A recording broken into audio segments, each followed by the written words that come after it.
Sekiro is a game known for its masterfully crafted combat system where you must hone your skills and become as sharp as the blade you carry to overcome monstrous challenges.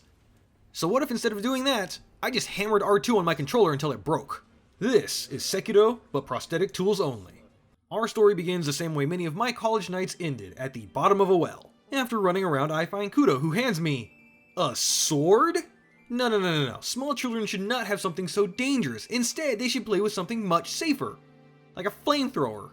At any rate, this is 99% worthless to me. More on the 1% later. For now, I make my way past all the enemies and into the flower field where Genichiro here is more than happy to help commit assisted Sudoku on me. Luckily, Sekiro lets you fail the tutorial, so there's no real reason to panic over a lost arm or two. Now unleashed upon the world, the fun can begin. Well, sort of. I still don't have any tools, but thankfully there are several available basically immediately, the first of which is the shuriken. After having the sculptor fit the prosthetic for me, let's test it out on General Naomori. And the run is dead. So, in order to use the tools in various things that aren't straight up a sword, you need spirit emblems. These cap at 25 with skills, but there is a way to get more than that. However, there are issues with that method.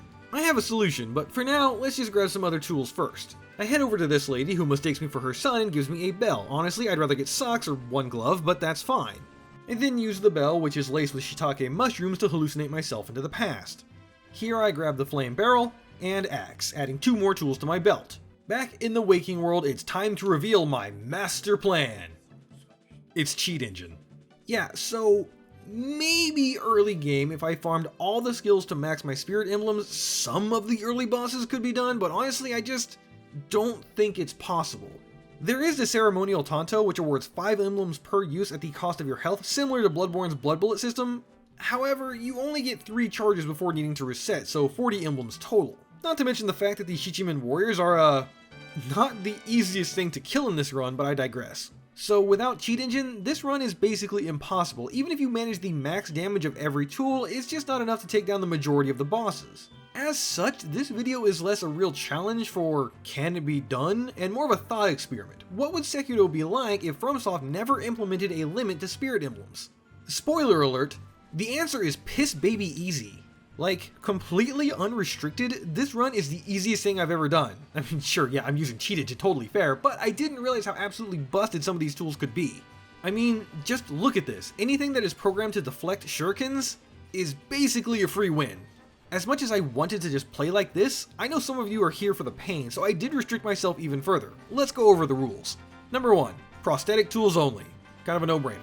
Number 2, the sword can only be used for death blows and no stealth death blows. Number 3, no deflecting, which kills my soul a little. And number 4, for memory bosses, I must randomize my tools using ye olde Wheel of Pain. And it's this 4th rule that I'm really hoping will be what puts me at a disadvantage for most bosses, that way I can actually have, the challenge part of this challenge run. I did think to do all bosses this way, but honestly, I'm kind of lazy and didn't want to have to alt-tab that many times. Anyway, back to the run. The first test of how this is going to go is the Chained Ogre. I opted to use the Flame Vent both for damage, but also the Red Eye Stagger and the Axe to bring the pain. This worked fairly well, until he fisted me to death.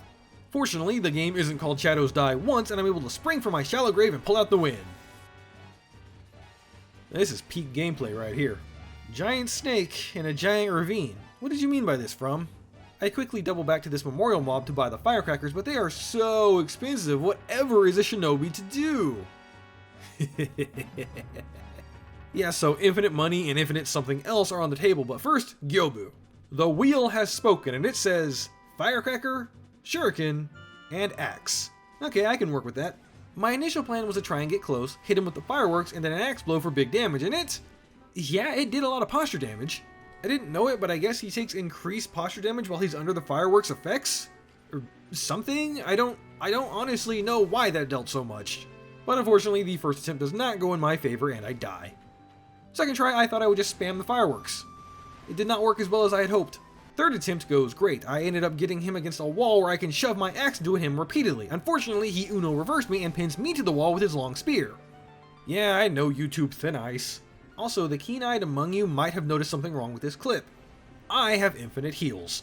This was unintentional and I didn't realize it until after this fight. The way the table is set up, I thought the whole group was just being expanded, not that it would actually enable infinite consumables. In hindsight, I'm just a moron.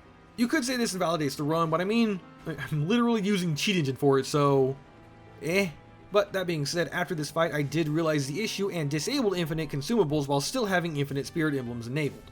Anyway, I plunged my sword into Gyobu for the first memory. With his death, I am awarded the ability to upgrade my prosthetics, and here is where we talk about the final evolution of this run. I honestly wasn't even sure if I wanted to do this, but I decided to get all the upgrades as soon as I am able, which basically means as soon as I have the tool.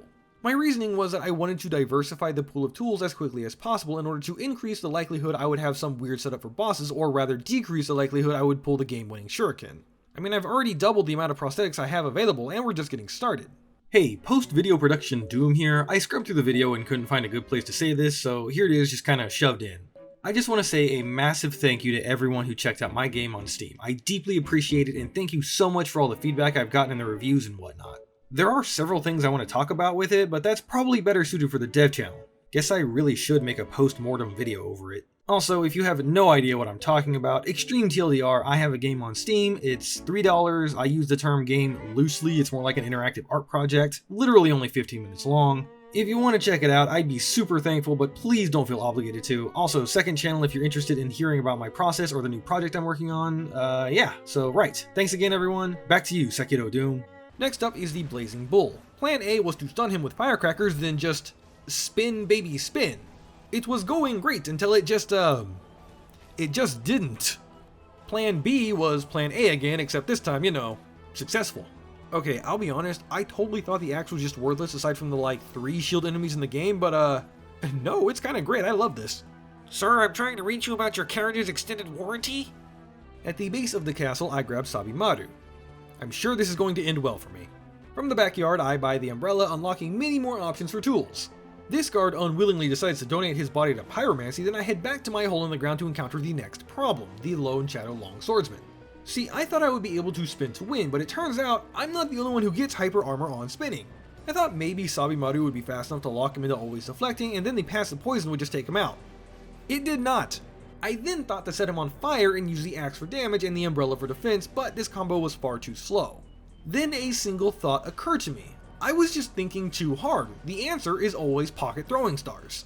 O Elder of the Pit, what is thy wisdom?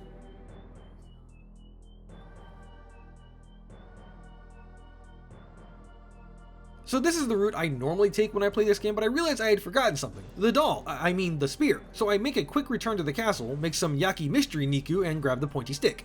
Speaking of pointy sticks, I wanted to see if Mr. Yamauchi over here was harder or easier with this run. Easier. The answer is easier. Though I do love that he can trigger the perilous attack call in the one frame he isn't defending my onslaught of knives. Anyway, I then conjure a bunch of money and buy the Phantom Kunai. I could have just bypassed this like all the other upgrade materials, but I plan on getting Malcontent the normal way when the time comes, so I figured I might as well, legally purchase this one too. I then figured I would go get the Mist Raven. No, I totally didn't forget about this until now, why do you ask? How many times in this video can I show footage of the shuriken being absolutely busted before it becomes too much? Right, well, I grab the Mist Raven feathers, go ahead and clear my way to the estate proper just for later, and then have the sculptor outfit my new upgrades. With that, I think it's finally time to take on Snake Eyes and make progress. First though, I should clear out the ads. Who would have guessed bullets were more effective than throwing knives?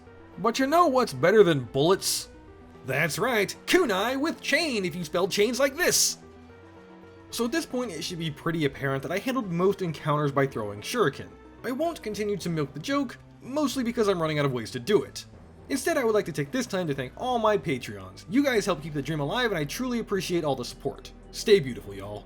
If you'd like to help support the channel and get access to these videos 2 weeks ahead of YouTube, then why not consider subscribing? Anyway, back to the action. Unironically, I think this is the longest it's ever taken me to beat Miss Noble. I mean, I could have used stronger tools, absolutely, but this is still funny to me. Next up is Odin, who, despite my use of blue shurikens and declaration I wouldn't talk about mini-bosses I beat this way like literally 12 seconds ago, is worth noting because she is an apparition type enemy. That means she takes reduced damage by most things. Actually, I say that because I know she's weak to Sabimaru and I believe Lazulite upgrades, but I don't actually know if she takes normal damage from, fire. Someone in the comments, please educate me on the fine details of Ghost being or not being weak to fire. Anyway, I mostly just wanted to point out that she has larger than average posture regen. Thankfully, these shuriken are able to cause damage through guard, meaning after enough of them have landed, she hits the first breakpoint for when her posture regen is no longer bonkers. This will be relevant soon. And by soon, I mean now. It's time for the Corrupted Monk. Let's see here. I rolled the Umbrella Magnet. Okay, good for defense. The Phantom Kunai. Cool, a win card. And Suzaku's Umbrella. That's, not helpful. Welp, Kunai with Butterfly it is. As you can see at the beginning, her posture recovery is absolutely insane, but thanks to the Deimos, I can chip her health down. The one thing I have to be aware of is that she does not care about deflecting these and will just charge right at me, so I have to actively get out of the way or use my umbrella to defend myself. I was concerned about this fight before rolling Phantom Kunai, but yeah, she's kind of a joke now. Now that's one key item down. Next I make my way through the abandoned dungeon and into Simpo Temple. These things pierce, don't they? Oh yeah, that's satisfying and probably helpful. For the Armored Warrior, I had originally hoped the Shuriken would cause posture damage, but they don't. The axe absolutely can, but it's really slow. Fortunately, something I forgot is that his posture doesn't regenerate like other enemies, so I can just deflect with the umbrella for an easy win. Also, I never realized how absurdly long the deflect timer on this thing is. There were times I completely missed, and yet it still procced. Oh well. That's actually the end of the temple for now. I don't have access to the boss of the area just yet, so I return to Ashina Castle and begin making my way towards the gun fort. Snake Eyesmic has throwing knives in her face, tries to stop me, but yeah, her chances aren't looking so good, are they? Also, just a little bit of behind the scenes stuff here for you. I debated naming this video Sekiro Baby Easy Mode because, I mean, just look at this shit, but since I'm using Cheat Engine, I decided it wouldn't be fair because, well, you know, of course cheating makes the game easy. How do you like having to spam deflect Centipede Giraffe, huh? I'm not able to progress past the gun fort either, which I kind of forgot about. However, I can pick up the Divine Abduction tool, adding more prosthetics to my roster. Burn, baby, burn. Disco Inferno, burn. Ah, no, that's not part of the song! Okay, Genichiro is up next. Time for my revenge. Let's see what I rolled. Loaded Spear, okay. Long Spark, good posture damage, and Phantom Kunai. Huh. Okay, well, Phantom Kunai would absolutely obliterate him, so I'm going to avoid using it if I can, which means the Loaded Spear is my weapon. Allow me to show you my incredible strat. Look at that form, a perfect rotation of 270 degrees into a thrusting motion, and occasionally, the mix-up, instead of running back circle to the right, I ran back circle to the left. Yeah, so I'm basically abusing the enemy's can-hit player detection by sprinting out of his range and then sprinting back in while attacking. Since I begin my wind-up before his AI realizes it's in danger, and I slide into his attack range, he will begin an attack that is too slow to get off before I can. Easy mode, really. Occasionally, I do mess up the timing, or he will pull the bow which goes off before my spear, but on the whole, this fight is a joke. And Way of Tomoe isn't any harder. Sure, there is the threat of being given 1.21 gigawatts of toaster bath bomb straight to the dick, but believe it or not, dodges in Sekiro do have iframes. They are pretty small compared to the other FromSoft titles, but it is possible with good timing to dodge through one-off attacks like this.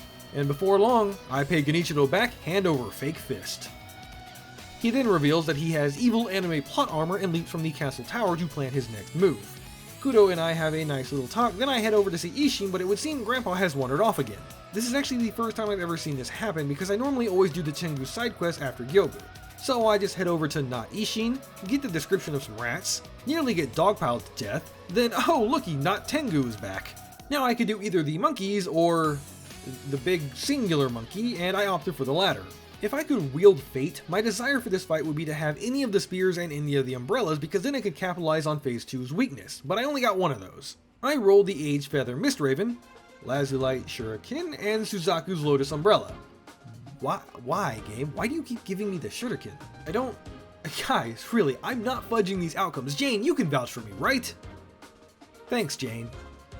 Anyway, Guardian Ape. The Mistraven and Umbrella are not offensive tools, so it's up to my throwing knives to handle him, which is, really easy. Until I got pile-drived into the ground. Phase 2 is a bit easier? There is a problem that doesn't get shown here, but it is apparent in the duo fight, so I'll mention it in that encounter instead. I was able to use the umbrella to deflect his large slam, but like I said, without a spear, it's not worth it as I could get more damage by simply running away. After a couple short minutes, Ian the Ape Guardian goes down. Guys, no one tell JK I tried to steal a joke, okay? It's a secret between us. With Lotus in hand, I return to Simpo Temple and immediately start the folding screen monkeys fight. I rolled the Spring Load Axe, Spring Load Firecrackers, and improved Sabimaru, but none of those really matter because this is a gimmick boss. Like, worst case scenario, I just, do the gimmicks and that's it. I cast Sword Stab at the Darkness. Purple Monkey is no problem, I chase him into the dark room and proceed to Sabimaru him to death. Green Monkey I just put in front of the bell and... miss my point-blank axe swings, that's annoying. And that's even more obnoxious. In the end, I just ran him down with Sabimaru. For the orange monkey, I actually couldn't remember what the gimmick was. There isn't one. At least, I don't think. It's just a case of sneaking up on him normally without the other two alive, and with that, another boss is down. The castle, now up in flames, is no longer warpable, and I must climb the outside again. No funny business this time, but I was afraid of this room because I'm not able to instantly take the ad out. Now, I know I could go the long way around, but hear me out. Piercing shuriken. Yeah, just a joke of a run at this point. Up at the top, dear old dad returns from his 3-year-long milk run and says I need to betray my friends. I tell him, yes sir. Since the Emma Ishin fight is just one memory, I decided to roll only once. I got gouging top, yep, okay, loaded axe and long spark. Now, it did cross my mind to use the axe exclusively like Genichiro's encounter, but I'm gonna undo this anyway, so whatever. Oh no, I forgot to enable cheats. You know what? Actually, let's use the axe bit for the damage. You know what? Nah, that was a dumb idea. Something kind of funny did happen here. In phase 2, he really wanted to finish his combo. Like, to the point I think he's hard-coded to finish the attack if he's interrupted somehow. I say that because on every little break I would give him between shuriken throws, he would always try to finish it, but I wonder if it's intentional. I don't think his AI just chose to do that attack repeatedly, though there might be something to it if you account for my range. What I think is more likely is that because of the way this game is designed, the developers didn't want there to be some crazy branching attack paths for players to memorize, so they just force the enemies to always finish the end of an attack flow state. But then again, I'm just making the funny haha videos and not actually programming the game, so who knows? Anyway, Father Owl tells me to share my power and I tell him to go fuck himself, sir, and then rewind time. In previous videos, a lot of people have asked me how I did this because normally this is one of the endings and you have to play through the game again. That is correct.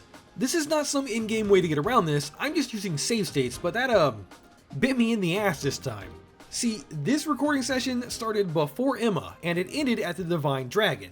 However, OBS decided to, I don't know, memory leak itself into oblivion at the same time I loaded my save, and I just didn't notice, so I have 2.5 hours of Sekiro title screen.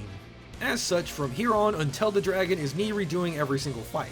The downside is I already know what strategies worked on the bosses, so I won't be able to show off any of the funny things that happened. To be honest, as annoyed as I was at this is probably the best run for that to have happened on because, let's be honest, outside of boss encounters, this is just the Moon Knight meme where he says random bullshit go, except all of the items are shuriken, so let's just focus and speed things up a bit. For Al, I rolled Sabimaru, loaded axe, and Sabimaru again, so I rerolled for the spinning shuriken. I did enforce the no throwing stars rules here though, so how did it go? Well, in my Shadow Realm Banished video, I did use Sabimaru to try and both poison him and lock him down from attacking, but it didn't work because he would frequently hyper armor through my attacks. The axe was surprisingly effective. Not only does it do hefty vitality and posture damage, but it can also give me hyper armor, which, in this case, helped more than it hurt. Oh, also, it is strong enough to stagger him out of his attacks, which I didn't make a habit of challenging him, but when it did happen, it was nice. The main attacks I wanted to bait were the ones where he flipped forward after throwing his own shuriken, as this is just free damage assuming you dodge to the side, and when he rushes with his sword. This attack is a bit dangerous because you have to eye for him through his sword, but it's not so bad considering this is how I handle him on a normal playthrough anyway. When he throws his little heel stopping ball, that is a free shot too, but I found it wasn't worth it to risk being debuffed. It's also possible to get a hit if he kicks off you and you dodge forward through his shuriken, but this does not work in phase 2 because the poison lingers. I mean, you can hit him, but you'll be sick if you do it. Overall, surprisingly easy fight. Back at Hirata Estate, I encounter Lady Butterfly. I roll Sin Throw, Leaping Flame, Sin Throw again, which I re-roll into double Divine Abduction. Fun fact, Divine Abduction works on her, though I don't know if it would have any use honestly, but it does. Anyway, I decided to play this like my last encounter, which means for phase 1 I used the Leaping Flame Spear and did the same thing as I did with Genichiro, just ran in and out of her attack range. After I poked her with my stick for a while, it was time to throw money at her. No, wait, that was worded wrong. I meant Sin Throw is surprisingly effective, and the fight's over before I even know it. Next up is the Duo 8 fight. For this, I was given Spring Load Axe, Spiral Spear, and Divine Abduction. It sucks that in the 2 encounters with him, I managed to get both things I wanted, just not at the same time. Anyway, originally I did try to use the axe on him after seeing how useful it was on Owl, but it does not stagger him, and the spear is honestly about the same amount of damage, so yeah, spear it is. I didn't even test Divine Abduction, but my guess is that it doesn't work. The fight isn't that hard. I I did die to greed on my first attempt, but hey, that happens. The only thing to worry about is this attack right here, because it has like actually massive range and I don't have a way to defend against it, so if he does it while I'm anywhere near a wall, it's basically guaranteed damage.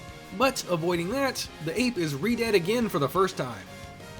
I quickly used the Phantom Kunai and Phoenix Umbrella to handle the Shichimin Warrior to unlock the remaining upgrades, then it's back to Hirata Estate for dear old dad. I rolled Okinaga Flame Vent, Lazulite Shuriken, and improved Sabimaru. At this point, I don't trust the wheel. It's being too nice to me. It makes me think that the final fights I'm going to get like Bad Axe and 2 Divine Abduction tools. I'll be honest here, I was a bit jaded from losing the recording, so I just used the Shuriken. The Flame Vent works with the same opening as the Axe did. The only thing to be wary of is when he Shadow Rushes, because that shit hurts. In Phase 2, I will admit it is surprisingly fun to sprint away from his Owl drop attack and then just run up and fucking Fire Blast him in the face. But yeah, Owl Father is not an issue at all. Finally, the True Monk. I got Spring Load Flame Vent, Sabimaru, and Long Spark. This was also a fairly easy encounter. I don't know how enemy resistances work. A full Fire Blast is initially enough to proc burn, but it didn't seem to do that afterwards. However, 3 normal hits was consistent, and after the burn was applied, I would switch to Sabimaru for chip damage and a poison proc. I did not go for the stealth kill in Phase 2 as per my rules, but I totally did hide in the tree to just wait it out. Phase 3 adds some mix-up, but it's really just step back, wait, jump in, fire, and repeat, and I'm caught up. In my original lost recording, I had already collected all of the ending materials, and I made a save state at that point, so I'm just switching them out now. Trust me, you're not really missing anything, it was just a lot of running around. Anyway, Divine Dragon. I wasn't even sure if I could hurt this thing. A few of you commented on my Combat Arts Only video that it is possible to hit him with Mortal Draw, so in theory he can be damaged outside of lightning attacks, but I wanted to test that before I spent like 4 hours just throwing myself at the boss. To my surprise, Phantom Kunai are able to hurt him, so that's good. But would I be able to roll that? Well, I got Loaded Shuriken, Leaping Flame, and Lazulite Axe. Good? Can the Loaded Shuriken hurt him? No, it does not seem like it, but I'm not ready to throw in the towel just yet. If Mortal Draw can hurt him during his bite attack, maybe other tools could as well. And after much trial and error, I found a pretty safe way to handle this encounter. Step 1. Get close to the boss. Not so close he does the slam and sweep, but close enough to be able to close the distance when needed. Step 2. Bait the triple overhead smash attack. There is no hitbox on his arm, or at least that's what it seemed like, but there is a hurt box, and thanks to the spear's massive sweeping attack, it's safe to just sweep the arm. Just make sure to move after the 3rd slam, because he might follow up with a bite attack, which for all intents and purposes is effectively a train coming your way, and it's highly likely that you'll be hit by it. Multiple times! However, there are 2 unfortunate things with this strategy. The first is that even at a full posture meter, nothing happens. The second is at 25% health, he goes into Phase 2. Why is that a problem, you ask? Well, he no longer does the normal arm slam attack. Now, the good news is that I was able to hit his hand when he did the ground slam, but this was inconsistent at best. The better news though is that I'm a fucking moron and the Shuriken can hurt him. I was just too far away the first time I tried it. Now, I really wanted to beat him with only the Flaming Spear. Phase 1 became a cakewalk, and as long as I had enough heals, I could probably tank the Sakura AoE in Phase 2 long enough to bait enough hand slams to win. Except, a thought occurred to me. What if, even at 0 health and full posture, he just doesn't go down without the lightning strike to the face? So, to test, I stood below him and got smacked when I was about 1 hit away from finding out. Well, wait, that's not what I want to happen. On my next attempt, I was able to confirm that he indeed does not just die and you have to hit him with a flux capacitor charger. Shame, it would have been pretty neat in a normal run to finish him off with a bunch of shuriken. Well, with Dragon Tears in hand, it's time to face the hardest challenge in this whole run. The Demon of Hatred, oh boy. Not only was I terrified of what I might get, I didn't honestly even know what I wanted. Normally, Malcontent would be nice, but it might be too slow to make a difference, at least a noticeable one. The Fire Umbrella would be good too, but other than that, I just don't know, and the likelihood to get either, but especially both of them, is not high. What did I roll? The basic Sabimaru, that's great. Spring Load Axe, not the worst axe I guess, and Mountain Echo. Great, thanks for teasing me, game. In the early attempts, I did try out the axe, and it kinda sucked. I can hyper armor through a couple attacks, but then I would just die because I couldn't move before I took too much damage. It just isn't the play, so that leaves Sabimaru. Unfortunately, this thing, while fast, does like -6 damage a swing. At least I'm getting practice for when I do this game without attack power. So what was the strat? Well, it was to get good.